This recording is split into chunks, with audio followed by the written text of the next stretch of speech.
Seguinos en Facebook, en La Venganza Será Terrible, sitio oficial, o por Twitter, en @lavenganzaradio. Bien. Señores, hablaremos esta noche de Mary Baker Eddy, así se llamaba, Mary Baker Eddy, y la ciencia cristiana. Atención.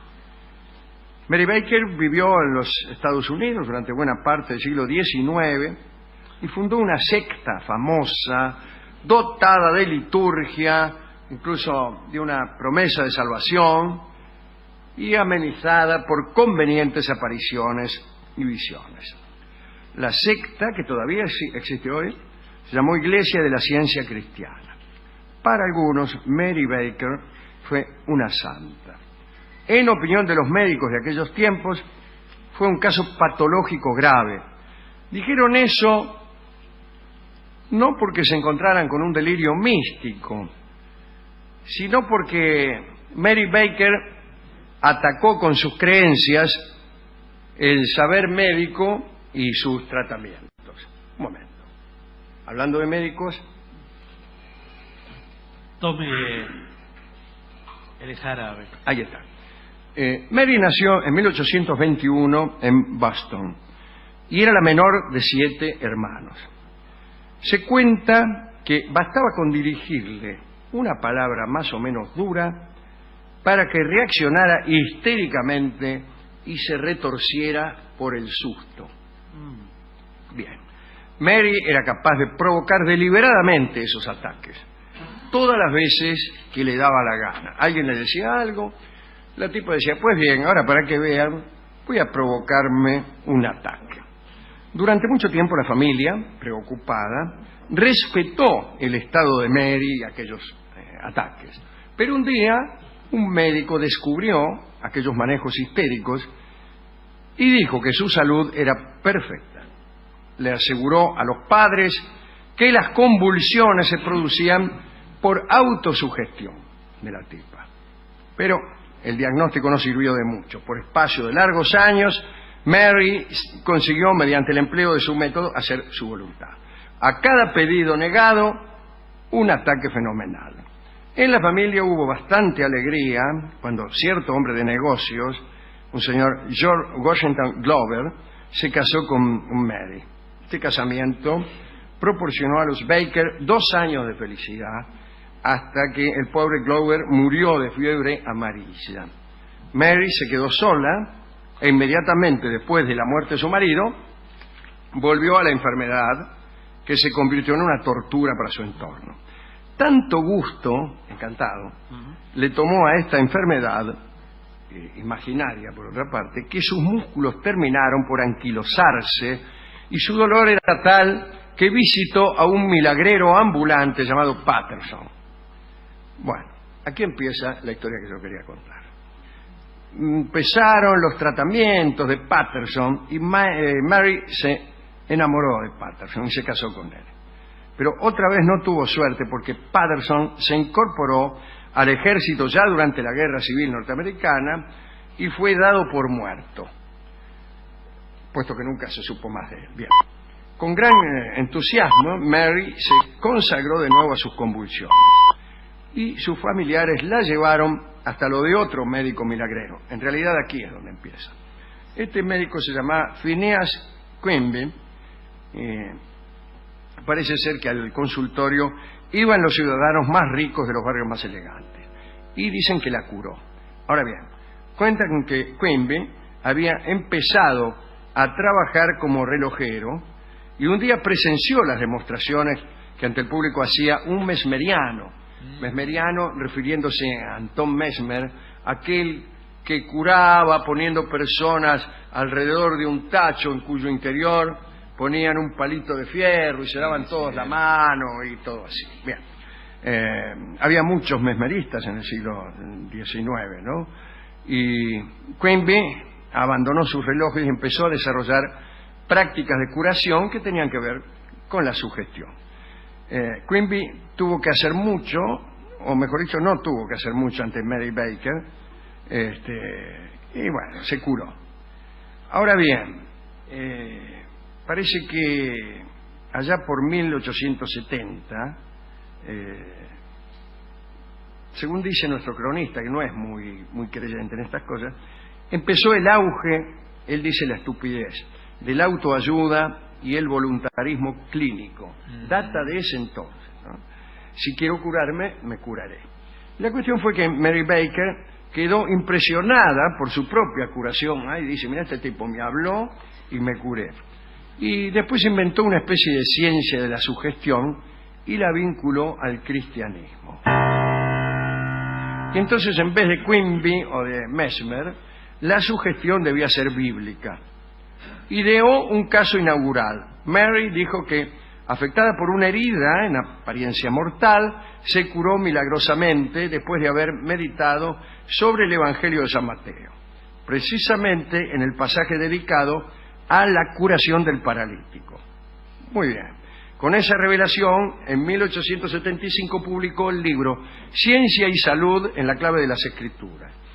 Toda la enseñanza de ese libro se resume en un principio. Dios es un espíritu. Los humanos creados a imagen suya también son espíritus. La materia no existe, por lo tanto, tampoco existe la enfermedad, son solo ilusiones. Buenas tardes. Un individuo puede vencer a la enfermedad si su fe es suficientemente fuerte. El mal no existe si uno cree en las verdades de la Biblia. Y entonces inició, ya ha cumplido sus 50 años, la redacción de su Biblia, que se llamó Ciencia y Cuerpo. Bueno, puso en los periódicos anuncios en solicitud de alumnos a los que ofrecía iniciarlos en esta doctrina de la ciencia y la salud, desde luego con el pago de unos honorarios. El interés fue tan grande que Mary tuvo que abrir sucursales que más tarde se transformaron en iglesias. Y como ocurre con toda comunidad de índole religiosa, especialmente si se trafica con el milagro, la empresa fue cobrando auge. En 1877 Mary se casó con Gilbert Eddy, pero el tipo se enfermó y no hubo sugestión que lo salvara, se murió. Pero el fervor por la creencia en que si fuimos hechos a semejanza de Dios no podemos padecer nada más que ilusiones, llevó la negativa sistemática por parte de Baker y sus discípulos de recurrir a la medicina oficial en caso de enfermedad. Es decir, ya empezaron a no ir a los médicos. Y eso vino a provocar problemas, incluso jurídicos, relacionados con la falta de asistencia a personas en peligro. Allá por 1890, la mitad de los habitantes de Boston habían dejado de asistir a los hospitales. La mitad, la mitad.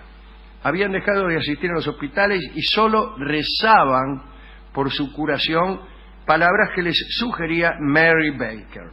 Mary vivió hasta los 89 años. Murió en 1910, millonaria, y habiendo visto el cumplimiento de uno de sus planes más queridos, la construcción en Boston de la iglesia madre, edificada según el modelo de la Catedral de Florencia. Era el edificio más alto y costoso de todos los que por aquellos días ostentaba la ciudad. Los cientistas cristianos no tuvieron pastores, practicaban lecturas públicas de la Biblia y de los textos de Mary Baker, que el movimiento se difundió por todo el mundo.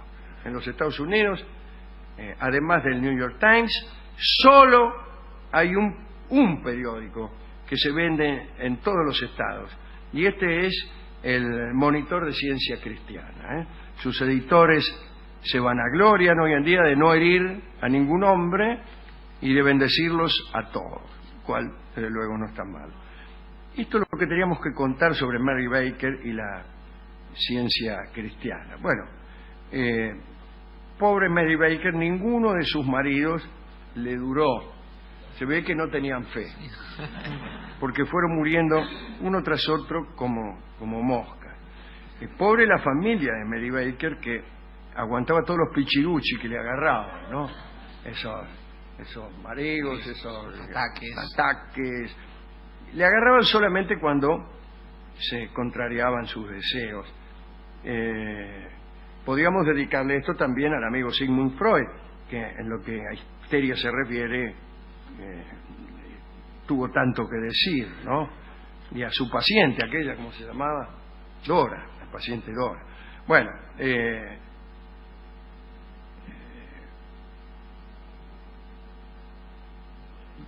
¿usted cree que si uno desea algo lo suficiente se cura? ¿O se le cumple? No me conteste ahora todavía. No me conteste ahora. Y los magos, que son seres muy astutos, trafican justamente con esta clase de creencias. Es decir, con las creencias que el cerebro nos proporciona más inmediatamente, y que consisten en explicar los sucesos no siguiendo una metodología estrictamente racional, sino explicándolos rápidamente y supersticiosamente. De un modo mágico. Claro. Entonces, suena el teléfono y usted acababa de pensar en Rolón, discúlpeme usted, todos tenemos malos pensamientos. Y atiende el teléfono, ¿y quién es? Rolón. Luego usted no hay quien le saque de la cabeza que usted está conectado con Rolón y que Rolón lo ha llamado porque usted lo había pensado. Lo había pensado. Lo invoqué, pensé. Sin pensar en todas las veces que usted, habiendo pensado en Rolón, no recibe un llamado de este. Claro. El mago induce al tipo que piensa una carta a que piense una que él ya decidió, con distintas técnicas, mostrándosela más que las otras, lo que sea. Y entonces le dice, vea, usted pensó en el 4 de copa. Y el tipo le dice, oh sí, y piensa, ¿por qué será que este tipo sabe que yo he pensado en el 4 de copa? Respuesta, porque lee la mente. Claro. La gente busca un atajo, un camino corto, claro, que explique algo en teoría inexplicable. ¿Cómo ha podido adivinar la carta que yo estaba pensando? Solución fácil, porque lee la mente. Claro. Y no, ya sabía, ha hecho que yo, claro, me ha manipulado para que yo eligiera la carta que él dijo. Después de todo, yo no tenía casi otra alternativa que la de elegir otra carta. De este mismo modo, buenas tardes, funciona esto de Mary Poppins. Sí. Usted decía algo, la tipa dice, tenga fe, y bueno, usted se cura. La gente se cura, salvo cuando no se cura, en cuyo caso, eso sí, evidentemente es porque usted no ha tenido fe. Y si no se hubiera curado, como tantos son. Y así vamos, ella vivió 89 años vivió ella. O sea que no le ha ido mal. Tenía fe. Yo no sé si ella tenía fe. Lo que a lo mejor tenía era medicamentos. Claro, que se reservaba solo para él. Bueno, hemos ido a la discoteca y hemos conversado sobre estos asuntos con el discotecario, que me dijo que él sí ciertamente creía en todo eso. Ah, sí, mire. Sí. Y me dijo, mire, yo en cierta ocasión tenía una gripe. Sí, una gripe. Y bueno, iba a tomar medicamentos, pero una persona me dijo que solamente tuviera fe en que me iba a curar, y me curé. Pero la gripe pasa después de unos días. ¿Qué me hace con la cabeza? Él me hacía. Bueno, señor, pero... Como diciendo, bueno, no hay posibilidad de dudar. Igual la gripe se le pasa, aunque... ¿Qué? No sé. Sí, se le pasa si tiene fe. Si no tiene fe, no. Que la va a tener siempre, hasta el fin de los días. Sí. Bueno, muy bien. Y entonces yo le pedí que me diera... ¿Un disco le dio o no le dio nada? Un disco, y él me dijo, ¿usted tiene ahora alguna enfermedad? Yo dije, mire... No que yo sepa. Yo tengo ahora un calambre. Sufro de calambre. Bueno, dice, tenga mucha fe y se va a curar. Y el disco que le voy a dar es un disco que habla de su enfermedad.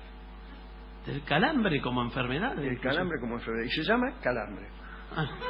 Usted escuche este disco, tenga fe y va a salir caminando como cualquiera. Y eso es lo que vamos a hacer.